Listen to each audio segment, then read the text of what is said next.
Hello students, in chapter 7 transport layer, our topic is introduction and services.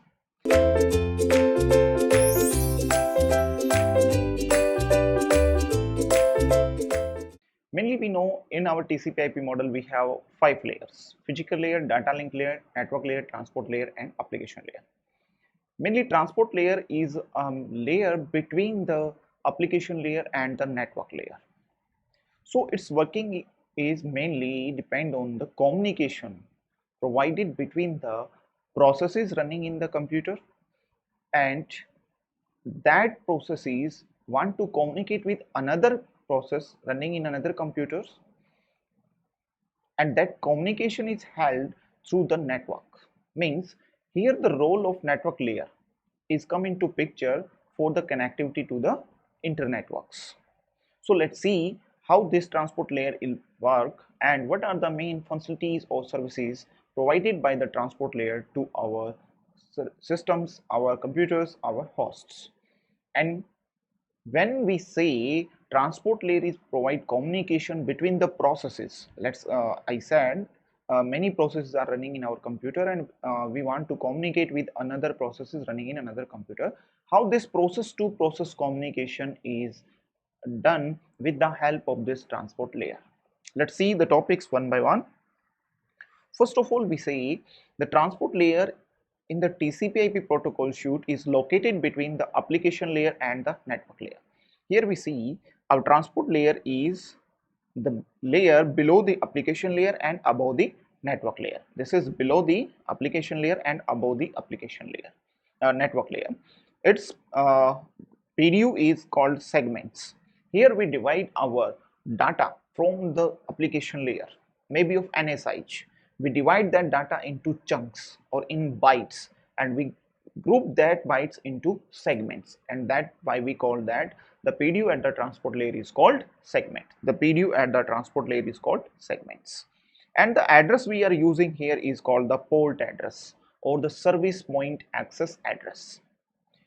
Okay, so this one provide services to the application layer and receive services from the network layer. Provide services to the application layer means when an application layer wants to communicate or services wants to communicate or provide services to another server program or a remote host, that time how this transport layer will take place. For that we see the client server paradigm, little bit about the client server paradigm. Here you say that this is the client computer, you can say that this is the client computer and this is the server computer or another client, or you can say the client number 2 and this is client number 1. They want to communicate through this one. Mainly transport layer is act as a liaison between the client program and the server program. Mainly when a program in execution, we called this one as a process. We call this one as a process, and so many programs simultaneously are running in our computers, like you are surfing through the browser, or you are making an Excel file, or you want to work you are working in a Word file, as well as music player is also going on in the background, and some other tasks are also in simultaneously running in your computer. They all are in execution. That time we call that they all are processes. They all are processes. So our transport layer act as a liaison between the client program, means client process, and the server program called the server process. Here client program means the process running in the client computer, and server program means the process running in the server computer. So this one is act as a liaison. Liaison means this one provide like a direct communication between these two processes when they are communicating or working simultaneously. That's why we call that as a process to process connection, or also call that end to end connectivity or end to end connectivity.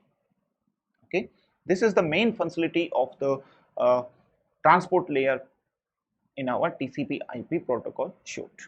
The communication at the transport layer is logical, not physical.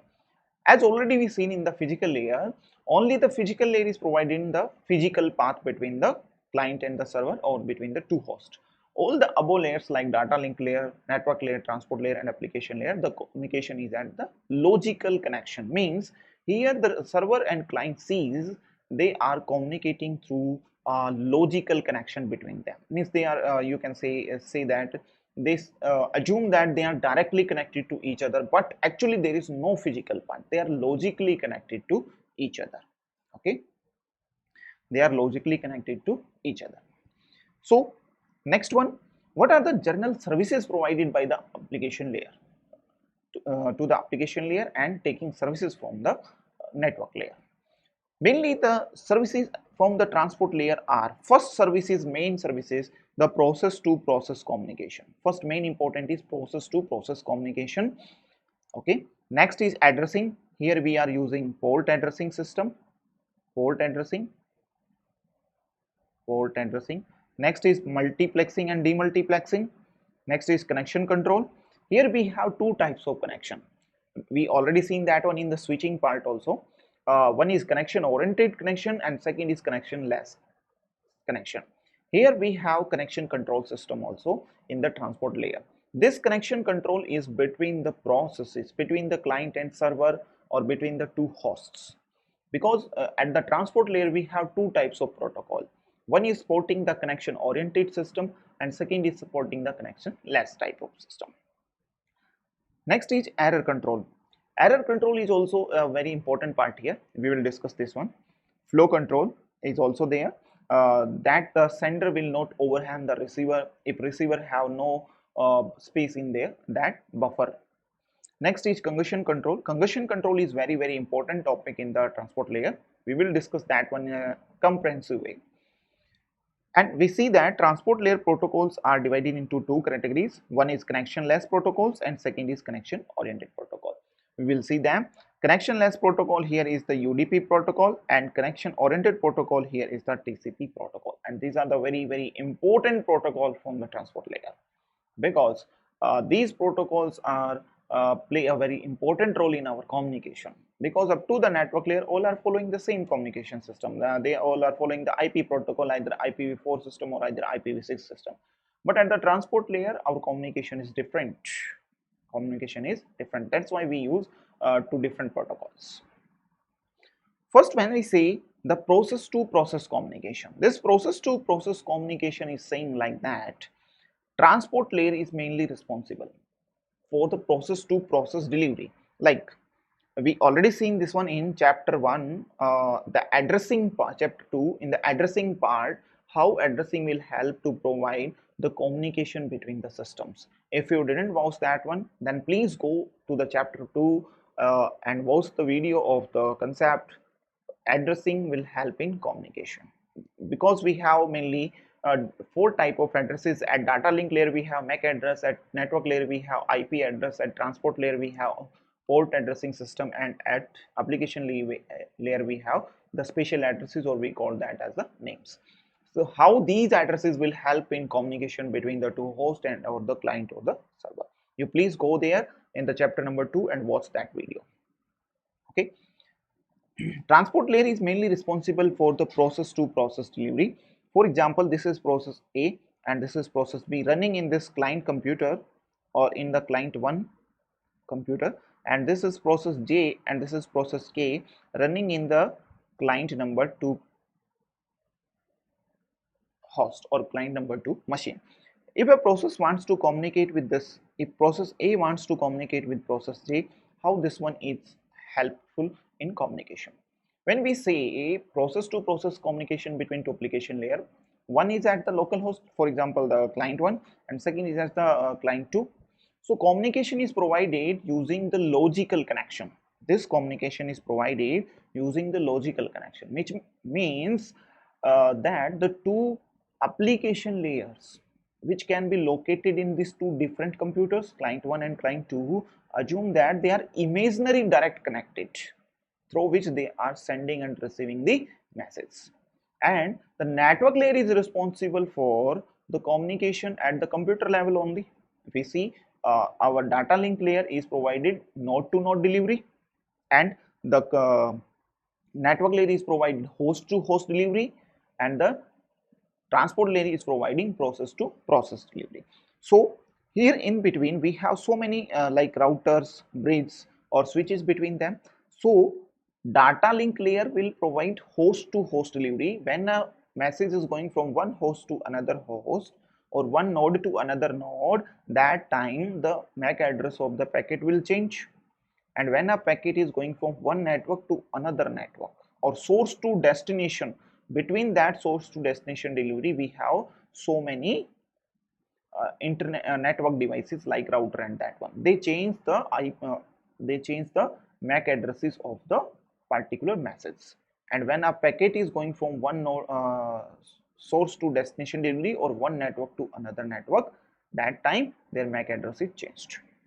So we are discussing here that our network layer is only responsible for communication between host to host. So network layer protocol can deliver message from source computer to destination computer only, but not to the processes running in that computers. So this is an incomplete delivery. So this message is still be handled over the correct process, because correct process, like here you are sending an email, and here you are browsing some file or downloading some file. This one is the email and this is the browsing data you want to download. So process, if you want to send a mail or receive a mail, you will communicate only to the process which is sending or receiving the email service, not to the process which is browsing, downloading the data and these things. That's why we are saying the message still needs to be handled to the correct process. That's time transport layer come into the picture, and that transport layer is responsible for the delivery of the message to the appropriate process. And that's why we are saying our transport layer is responsible for process to process delivery. Okay, and the connectivity here is the end to end logical connectivity. Okay, next is addressing. Here in our computer we have so many processes are in running there. So in client server paradigm, mainly we use the processing running in computer for representing through the port address. Define the process, we are using the port numbers, or we also call that one as the port address, and we also call this one as service point access address. And mainly the port number is of 16-bit address. Because of that one, we have total number of 2 key power 16 port numbers are possible. 2 key power 16 port number are possible. 65,536 total port numbers are possible with the help of this 16-bit address. And in TCP/IP protocol, we range them from 0 to 65,535. 65,535. We will discuss this chapter in a separate video. Okay.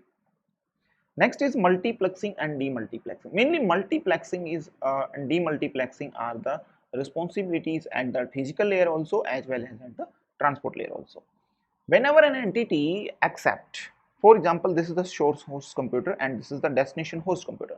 Whenever an entity accept items from more than one sources means at the application layer, so many processes are running simultaneously. But at the IP layer or at the network layer, we will send a message. So from these all processes, data is coming from the more than one processes. This is referred to as multiplexing, or we call this one as many to one. Multiplexing is also called as many to one. Here our transport layer is accepting data or message from more than one processes running at the application layer. That's why we are saying that multiplexing is done at the source computer, multiplexing is done at the source host machine. Okay, and transport layer of the source host is implementing the multiplexing. But when this message is going to the destination host or reach to the destination host, we again need to deliver that message to their correct processes, so at the destination computer again we deliver the item to more than one processes. This is called the demultiplexing or one to many processes. or one to many processes. And at the destination computer, demultiplexing is implemented. Demultiplexing is implemented.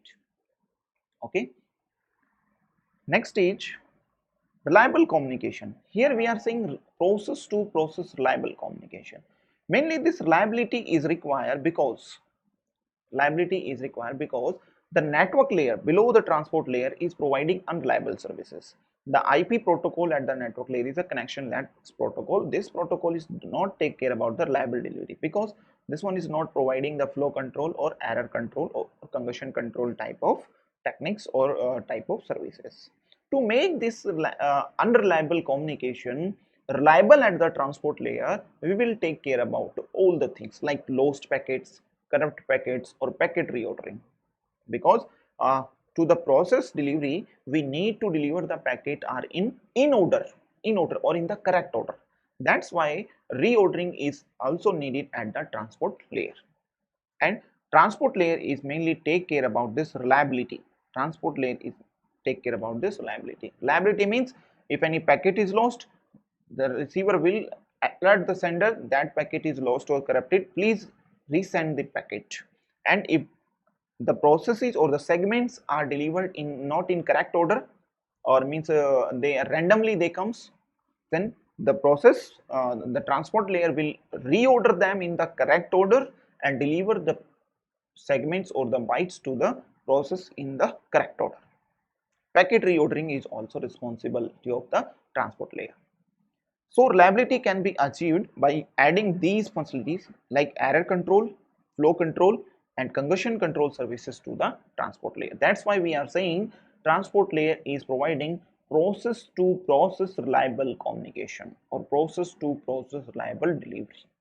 Okay, because here we have error control, flow control, and congestion control, and they all take care about the lost packets, corrupted packets, packet reordering, and another type of things which will happen. For that we do retransmission or acknowledgement type of things. Okay. First, we will discuss about the flow control. How flow control is provided by the mainly by the transport layer. Mainly when we are transferring data from one source to another source or destination or one computer to another computer, both have some buffers, and in that buffer they will send the data from the or take the data from the application layer, that buffers, and they make segments of that buffer and send that segments to the particular destination computer. And destination computer, they also have buffer or limited memory they will accept. Sometimes the buffer size of the receiver is less than the buffer size of the sender, and receiver is not able to handle the data at the speed the sender is sending. That time the receiver computer get overwhelmed, and the receiver computer start destroying the packets, or means you can say that or lost packets is occur there. Packet lost services, packet loss problem is occurred there. They start deployed the packet. Okay, so this is the main issue.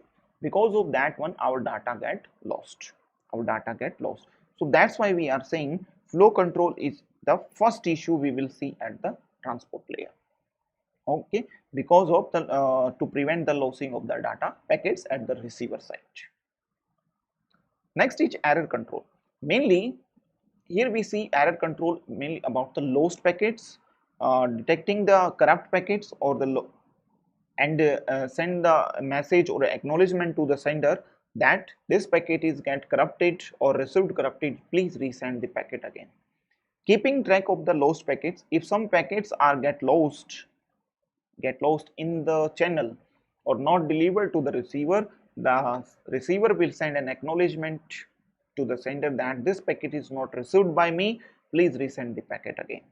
And recognize the duplicate packets by using the sequence number or technology, and buffering out of order packets until the missing packet is received by the receiver, and make the correct segment of that packets and deliver the packets to the process.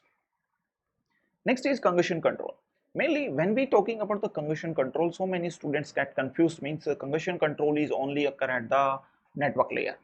Okay, mainly congestion control is also occur at the transport layer.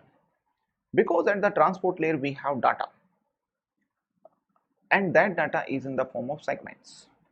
When the sender is sending data at a high rate, that is not accepted by the receiver, and the packets in the network layer also get, or you can say the packets in the path or in the medium between the source and destination gets lost or collide. Due to that packets are get lost. And if we see this one from the different phase, like between the source and destination, for example, this is the source computer and this is the destination computer, we have routers between them. We have routers between them. For example, this is router 1 between this one, and this is router 2 between this one, router between this one. So congestion in the network may occur if the load of the network, means the number of packets in the networks, are greater than the capacity of the network. Means this router is not able to handle the packets, or its buffer size is less as compared to the packets coming to it, that router from the different sources. So that's why this router gets overwhelmed and start deploying the packets, or packet loss will occur. So congestion problem is mainly occurred due to the network problems or due to the network's specifications. Router is not able to handle the packets, or packets get collide in the system, and that's why we have some congestion type occur in the network, and that congestion will create problem at the transport layer services. That's why we need to take care congestion at the transport layer also. We will set parameters. The sender will send only that amount of data that is reliable for the network also and reliable for the destination buffer also. We will set this time. That's why we are saying congestion control at the transport layer is the result of the congestion at the network layer. Because of the network layer congestion, transport layer will also get a problem. And when we set the parameter transport layers at the transport layer, the sender transport layer will send only the limited amount of data to the network layer of the sender computer, and that limited amount of data is delivered through the network to the destination computer, and congestion problem will be handled. So these are the main services which are provided by the transport layer, and we will learn about all these services and all the topics in this chapter carefully, one by one, in a detailed manner. And this chapter is very important. So please watch this video again if you find some problem, or if you have any doubt related to the services and why we are learning about these services at the transport layer. Okay, so thank you.